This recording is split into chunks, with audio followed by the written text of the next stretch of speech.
Stone Cold Prose, building better words. Hi guys, welcome back to Stone Cold Prose, where we build better words, better thoughts, and better men. I'm Miles Watson, novelist and author of numerous award-winning series, including Cage Life, Sinner's Cross, and The Chronicles of Magnus. I worked in Hollywood for 12 years, law enforcement for another 10, and now I break it all down and build it back better. Today, we're going to do something a little different and tap into my experience as a writer to explore the lost art of writing violence in fiction. And as always, this goes much deeper than you might think. So, without further ado, let's get into this. When I was in graduate school for writing popular fiction, all of the aspiring MFA candidates were required to give a presentation about a subject they felt they had mastered sufficiently to teach the other students. I presented a module called Writing Violence. This did not endear me to most of my fellow students. Many of the writers at my graduate school worked in genres where no blood was shed, no battles were fought, no murders were committed. Even a good old slap to the kisser was a rare commodity in what they were writing. So when asked why those who wrote in non-violent genres should give a damn about their ability to write violent sequences effectively, I had no immediate answer. After all, if you're a pastry chef, it hardly matters if you know how to butcher a fish. And if you keep kosher, the process of curing a ham is not exactly useful knowledge. I felt in my bones this attitude was wrong, but I couldn't immediately explain why. It turned out that the answer to their question, and to mine, lay in the definition of the word itself. Turning the pages of various dictionaries, I discovered no less than 19 definitions for the word violence. This came as quite a surprise, since it seemed to me no concept could be simpler or easier to define. And yet the various sources I examined yielded an almost unending series of descriptions, from rough, unwarranted force to injurious treatment, profanation, essay, infringement, and unjust assault. Words like fury, injury, wrong, and compulsion were also tossed around, and all of which seemed to me to muddle rather than clarify the issue at hand, which was just what in the hell is violence anyway. At last, however, I stumbled upon a definition which herded all the others into line and made sense of the whole confusing mess. It was highly excited action, whether physical or moral. If one defines violence by these words, it becomes immediately obvious that violence exists in every genre and subgenre of writing. A state of highly excited action is precisely what writers should aspire to produce, regardless of genre. Whether you're writing a battle scene, fist fight, temper tantrum, the methods you employ and the tone you set are crucial to the success or failure of the scene you are writing, and ultimately to your book itself. Why is this? Because highly excited action is the thing which will most likely get the reader's attention, no matter what they are reading. In young adult fiction, it might be an argument between a mother and her bulimic daughter. In erotica, a romantic or sexual encounter. In an adventure story, the escape of an explorer from a pack of ravenous wolves. The actual form of the action doesn't matter any more than the setting.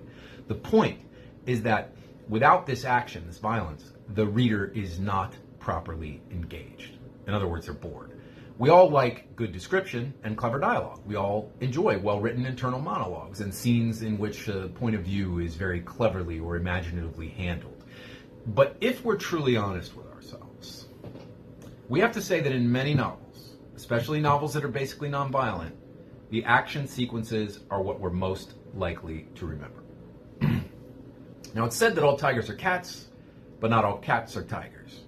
So too is it with violence. All battles, fights, murders, torture sequences, suicides, essays, etc. that have ever been described in prose are violent, but not every violent scene contains any bloodshed or even any physical action.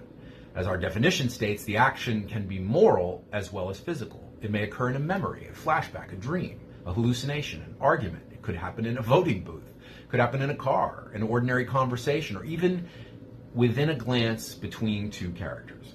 The forms moral violence can take place in are infinite. To exemplify, I'll use two seemingly disparate sequences from Shakespeare's Julius Caesar. The first is Caesar's murder in the Senate by the conspirators. The second is Antony's speech to the mob. Of these, only the first involves what we would normally consider violence, or even action. Yet, Anthony's friends Roman's countryman's speech is, even more so than the assassination sequence, considered the most memorable scene in the play. This is because Shakespeare's skill as a writer allowed him to create a state of highly excited action in the audience simply by virtue of Anthony's choice of words and by the crowd's verbal reaction to those words. Under our definition, the speech is every bit as violent as the murder. It's therefore every bit as memorable, if not more so. The stark fact is that violence, whether or not it is violent in the sense we generally think of the term, sets the plot in motion and keeps it moving. It keeps by its presence, or by the threat of its presence, the audience interest. And in most cases, it brings the story to its conclusion, its climax.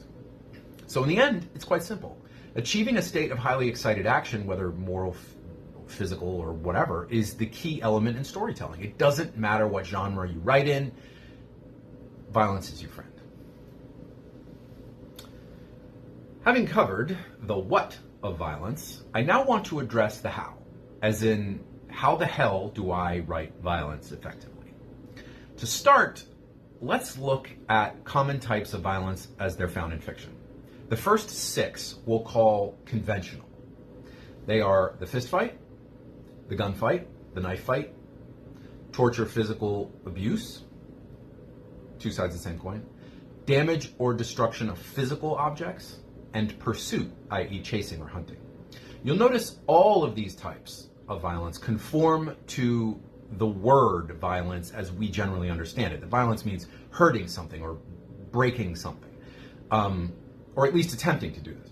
But as we've seen, violence, highly excited action, does not have to involve either. Very common forms of violence in fiction, which we could call unconventional violence, also include the following: verbal argument or disagreement, confrontation, psychological abuse, which can include verbal abuse, violence of the mind, heart, and soul, highly excited thoughts, mental anguish, emotional upset, grief, lust, hatred, insanity, hallucination, delusion, paranoia, all fits. Consensual sex, or even intense flirtation, competition of any kind, athletic or not, dance, physical tasks, or labor. Contrary to what you might think, describing either type of violence, conventional or unconventional, requires only one set of literary techniques. Obviously, each author possesses their own style, but I believe really effective description of action must use some or all of these methods to engage the reader. The genius of these methods lies in their utility. They can be used to describe anything from a romantic encounter to a world war, from a teenager's tantrum to an inner monologue. Number 1, engage the senses. Humans have many senses, but here's sight, touch, taste, smell, hearing, and a sense of time to start with. When a person writes a violent scene, they should engage as many of these as possible, if only because this method allows the reader, and not the author, to do the intellectual heavy lifting. After all, is it really possible to describe anything? Don't all descriptions depend on the reader being able to make associations based on experience? You're damn right they do. It's possible for us to select words which trigger a stimulus response in the reader's brain. Words have evocative power, and words related to the senses provide almost infinite power to the author who uses them skillfully. The senses are our bridge to what's happening in the moment. One can write that Joe Friday fired his pistol, or one can describe the feel of the recoil, the sound of the gunshot, the smell of the gunpowder.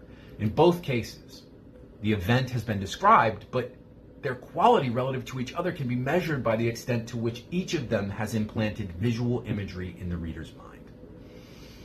Number 2 is combine the senses. An extremely effective technique in describing anything is to ascribe to one sensation the characteristics of another, or to relate the senses to the emotions. Here are some examples.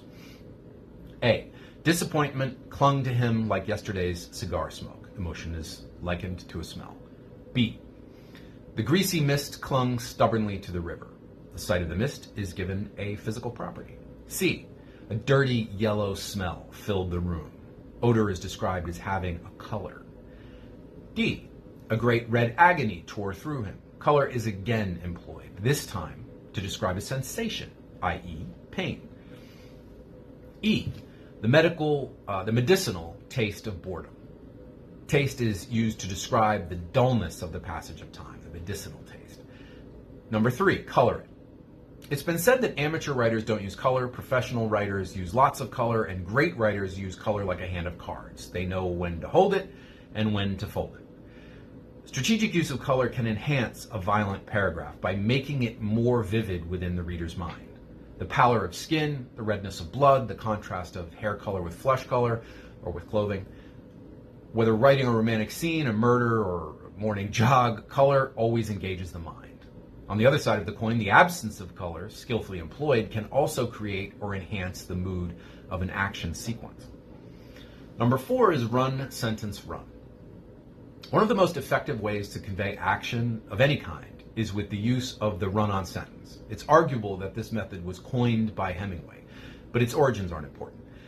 What matters is that in a scene of highly excited action, particularly one which comes on suddenly, it's incumbent on the author to separate the violence from the ordinary passages of prose through the use of a stylistic change of gears.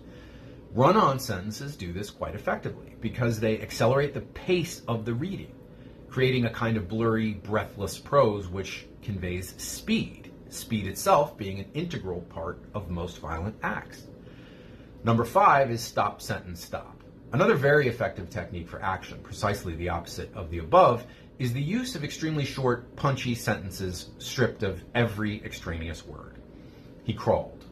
3 more yards. 6. Stopped. Prayed. Started forward again. Teeth clenched. Muscles tightened. Heart hammering.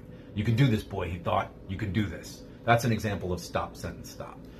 Sam is number 6. Some people will tell you that the line, his nose shattered like a fortune cookie under a boot heel, is over the top. Don't listen to them.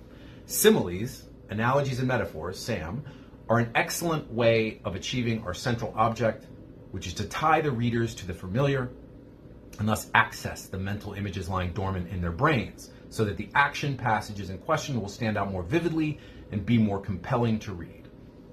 The most obvious ones, like tight as a drum, ought to be avoided unless they can be replaced or rephrased, I should say, in a more pleasing, original manner. Just remember that Sam are highly effective at achieving sharp imagery in a single, often very short sentence. Number 7 is galvanize your prose. One of the most common flaws in writing violence is the use of ordinary, basically boring words when more unusual ones would do better. Let's say we have a scene where a woman has just discovered her husband is not only a con artist out to take her money, but is sleeping with her best friend. Even as internal monologue, this is a violent scene, a state of highly excited moral action. So does it do to say, without a word, she hung up the phone while the private investigator was still talking, and catching her own reflection in the mirror began to cry? No, it's kind of boring. It would be better to say that the phone slipped nervelessly from her fingers to the cradle, cutting the snoop off in mid-sentence. She didn't realize she was backing away from it until the door frame bumped into her shoulder. Involuntarily, her gaze shifted to the mirror in the hallway. It revealed a face as white as death, the eyes full of shock and unbelief, the underlip a quiver.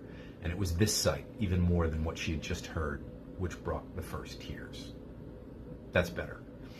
Viewed broadly, a description of highly excited action is not a mere chronological relation of events, but an attempt to put the reader physically into the scene. It hardly matters if that scene involves an argument between 2 teenagers, a couple making love, a bear fighting a wolf, a man contemplating, or the erosion of a cliff face by pounding waves. It does matter. Now, there is no real formula or set of rules one can apply to write good violence or good action all the time. It's possible to apply everything I just said, some or all of the techniques I've described, and still produce something that's aesthetically ugly. Differing principles will guide differing writers, and no one system is right for everyone. In relation to the task of writing effective violence, however, there are a certain body of facts that I believe we can all agree on and use going forward.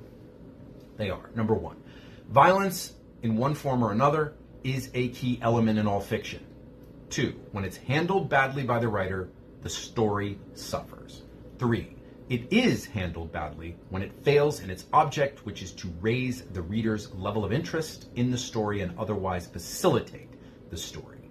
4, in order to handle it well, it is necessary to write vividly, to engage the reader's senses, and to be shrewd with word choices, regardless of the other techniques you employed.